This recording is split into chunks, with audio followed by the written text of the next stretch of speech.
അപ്പൊ നമുക്ക് പാട്ടിലേക്ക് പോവാം അല്ലേ സാറേ? പാട്ടിലേക്ക് പോകാനിടയ്ക്ക് സ്വാസികയുടെ ചില വിഷയങ്ങൾ. സ്വാസികയുടെ ഒരു വിശേഷം ചോദിക്കണമെന്ന് ഇങ്ങനെ കുറച്ച് പേരെന്നോട് ചട്ടം കെട്ടിയിട്ടുണ്ട്. എന്താണത്? സ്വാസികയോട് അതിന് ഉത്തരം പറയിച്ചിട്ടേ വിടാവൂ. സീരിയസ് ആയിട്ട് ചോദിക്കത്തില്ലതല്ലേ സ്വാസിക പറഞ്ഞത്? ആ. സീരിയസ് ആയിട്ട് ചോദിക്കാം. അയ്യോ.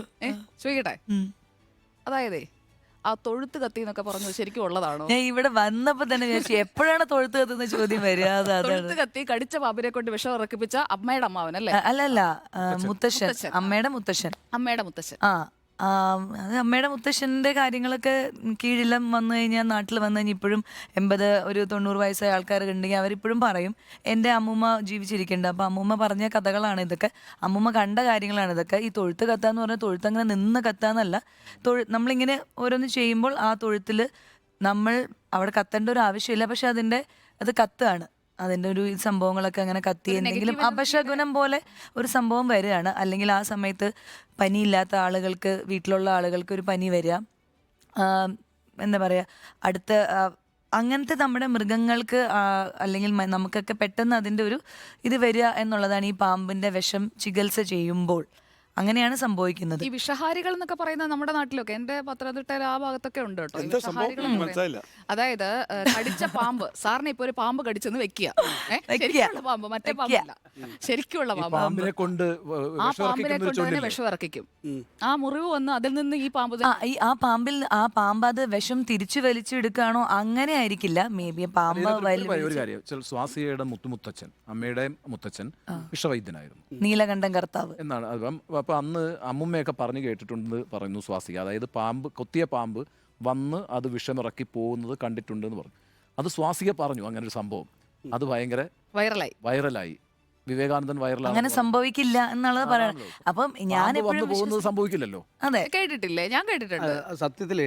അത് വെറും കേൾവിയാണ്.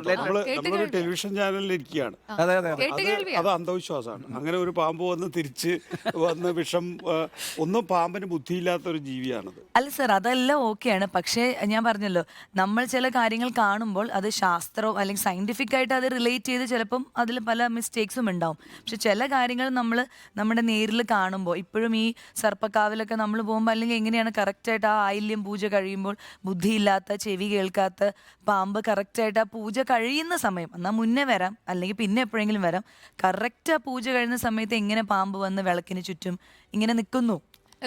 ശബരിമലയിൽ മറ്റേ ഇത് പറക്കത്തില്ലേ? അല്ല, കൃഷ്ണപ്പരുന്ത് അല്ല ഉണ്ണിസാറേ, ഈ പാമ്പുമായി ബന്ധപ്പെട്ട് ഞാൻ പറയും, നമ്മുടെ ഈ വെട്ടിക്കോട് നാഗരാജ ക്ഷേത്രം ഉണ്ടല്ലോ, അപ്പൊ അവിടെ ഇത് വളരെ പ്രശസ്തമാണ്. അപ്പൊ അവിടുത്തെ ഈ ഇതുപോലെയുള്ള പൂജ കഴിയുമ്പോഴേക്കും കൃത്യമായിട്ട് പാമ്പ് വരുന്നു. ഇക്കഴിഞ്ഞ തവണയും അങ്ങനെ വന്നു, വാർത്തകളിലും ഒക്കെ വന്നിരുന്നതാണ്. അപ്പൊ ഇതിൽ സയൻസിനും വിശ്വാസത്തിനും ഇടയിൽ എന്തോ സംഭവിക്കുന്നത്.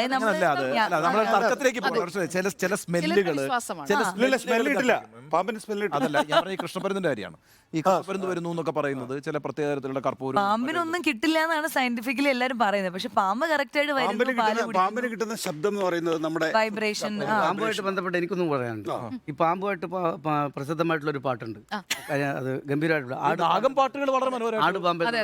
പക്ഷേ ഈ ആടുപാമ്പ് എന്നുള്ള പാട്ട് സർപ്പപ്പാട്ടല്ല, ഇത് ഒരു അറിയിപ്പും കൂടിയാണ്. ഇത് കണ്ടെത്തിയത്, ഇത് എഴുതിയത് ചെങ്ങാലൂർ കണ്ണനാശാൻ പറഞ്ഞാലാണ് ഇത് എഴുതിയത്, തൃശ്ശൂർ. അപ്പോൾ അദ്ദേഹം പിന്നെ ഈ പാട്ട് പാക്കനാർ പാട്ടാണ്, കൊട്ടും കളിയും എന്നുള്ള ആ സംഭവത്തിനോടനുബന്ധിച്ച് അദ്ദേഹം എഴുതിയ പാട്ടാണത്. പക്ഷേ ഇത് ആളുകൾ മുഴുവൻ വിചാരിച്ചുകൊണ്ട് നടക്കുന്നത് സർപ്പം പാട്ടാണെന്ന് പറഞ്ഞിട്ടാണ്.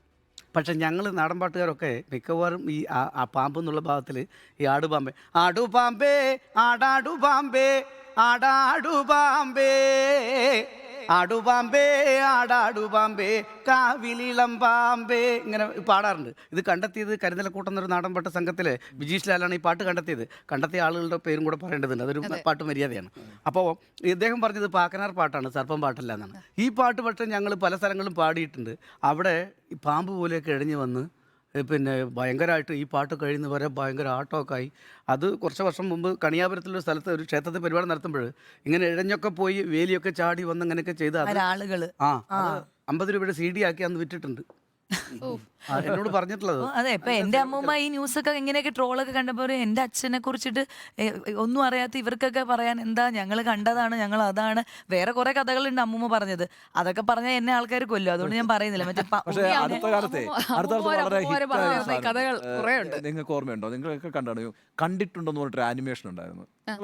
കണ്ടിട്ടുണ്ടെന്ന് പറഞ്ഞിട്ട് അച്ഛൻ മകന് പറഞ്ഞു കൊടുക്കുന്ന കഥകൾ ഒരാൾ അനിമേറ്റ് ചെയ്തിരുന്നു. ഈ പറയുന്ന രാത്രിയിൽ കണ്ടിട്ടില്ല. തീച്ചൂട്ടുമായിട്ടൊക്കെ ഭയങ്കര പ്രശസ്തമായ ഒരു അനിമേഷൻ സാധനമാണ്.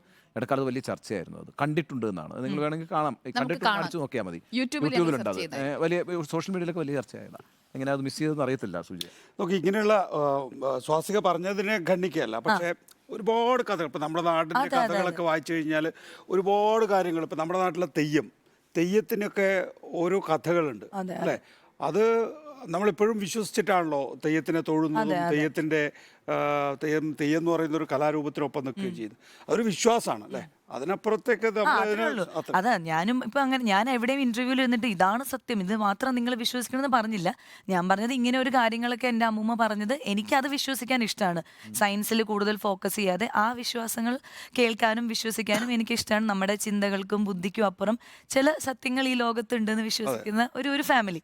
അത്രേ ഉള്ളൂ. അത് സ്വാസികയുടെ ആ കുടുംബത്തിനെ സ്വാസികയുടെയും താല്പര്യത്തിന് വിടാമെന്നുള്ളതാണ് അതിൽ ഈ വിഷയത്തിൽ നിന്നല്ലേ. അത്രേ ഉള്ളൂ. പിന്നെ ട്രോൾ എനിക്ക് എപ്പോഴും ഇഷ്ടമാണ്. അതുകൊണ്ട് ഇങ്ങനത്തെ വിഷയങ്ങൾ വരുമ്പോൾ ഞാനത് ട്രോളാണ് ആളുകൾ നമ്മളെ കുറിച്ച് പറഞ്ഞോണ്ടിരിക്കട്ടെ. സാറേ അവിടെ ട്രോളാണ് നമുക്ക് എന്താ കുറവാണ് അതിനപ്പുറത്ത് You talk about ഒരു കാലഘട്ടത്തിൽ good about me, you talk bad about me, but you talk about me. എന്നെ കുറിച്ച് പറഞ്ഞുകൊണ്ടേയിരിക്കും. അതെ, ഞാൻ എപ്പോഴും അതല്ല. അതുകൊണ്ട് എന്ത് ഇത് വന്നാലും ഇനി അടുത്ത സ്ഥലത്ത് പോയിട്ട് ഞാൻ ഇത് തന്നെ പറയണം, എന്നാലാണല്ലോ ഇത് നിലനിൽക്കണമല്ലോ. ഇപ്പൊ സുരേഷ് സാറിന്റെ മകളുടെ കല്യാണം വന്നപ്പോ എന്റെ പാമ്പിന്റെ സ്റ്റോറി കുറച്ചൊന്ന് കുറഞ്ഞു. അതിന്റെ ഒരു സങ്കടത്തിലാണ് ഞാൻ. കാലഘട്ടത്തില് എന്റെയൊക്കെ നാട്ടില് ഈ പാമ്പ് കടിയേക്കുക എന്ന് പറയുന്നത് സ്വാഭാവികമായ കാര്യമാണ്. അപ്പോൾ ആളുകൾ എന്ത് ചെയ്യും എന്ന് വെച്ചാൽ ഈ പാമ്പ് കടി ഏൽക്കുമ്പോൾ ആളുകൾ നേരെ പോയി ഒരു നാട്ടുവൈദ്യൻ്റെ അടുത്തേക്കൊക്കെ പോകുന്ന ഒരു രീതി ഉണ്ടായിരുന്നു. അല്ലെങ്കിൽ ഈ പറയുന്ന എന്തെങ്കിലുമൊക്കെ പൂജ ചെയ്താൽ അത് മാറും. അല്ലെങ്കിൽ ഈ പറഞ്ഞ പോലെ ഇപ്പം മുകുന്ദൻ്റെയൊക്കെ നോവലുകളിൽ ഈ പ്രധാനമായും നമ്മൾ കാണുന്നതെന്ന് വെച്ച് കഴിഞ്ഞാൽ ഈ നാട്ടുവൈദ്യന്മാരുടെയാണ്. അതായത് പാമ്പ് കൊത്തിയാൽ ഈ പാമ്പിനെ തിരിച്ചു വിളിച്ച് ഈ വിഷം ഇറക്കുന്നത്. ഇത് ആദ്യ കാലഘട്ടത്തിലെ ഒരു ചികിത്സാ രീതിയാണ്. പക്ഷേ പാമ്പിനെ സംബന്ധിച്ചിടത്തോളം ശാസ്ത്രീയമായ ആൻറ്റിവെനം, പാമ്പ് വിഷമുള്ളതാണെങ്കിൽ ആൻറ്റിവെനം അല്ലാതെ വേറെ ഒരു സാധ്യതയും പാമ്പ് ചികിത്സയ്ക്ക് ഇല്ല. ഓക്കെ, അപ്പൊ നമുക്ക് അത് അവിടെ വിടാം. നമ്മൾ ഭയങ്കര സീരിയസ് ആയി സീരിയസ് ഒക്കെ ആവണ്ടേ. അതെ, സീരിയസ് ആവണം. നമുക്ക് നമ്മുടെ പ്രേക്ഷകർ ആഗ്രഹിക്കുന്ന കുറെ കാര്യങ്ങൾ. ഈ സ്വാസികയൊക്കെ വളരെ സ്വാസിക പ്രൊണൗൺസിയേഷൻ എന്നൊക്കെ പറഞ്ഞാൽ വളരെ സീരിയസ് ആയ മനുഷ്യർ കൂടിയാണ്. അതെ. അപ്പൊ അതുകൊണ്ട് ഇടയ്ക്ക് ചില കാര്യങ്ങൾ ഒന്ന് സംസാരിക്കുന്നതല്ല. അതെ.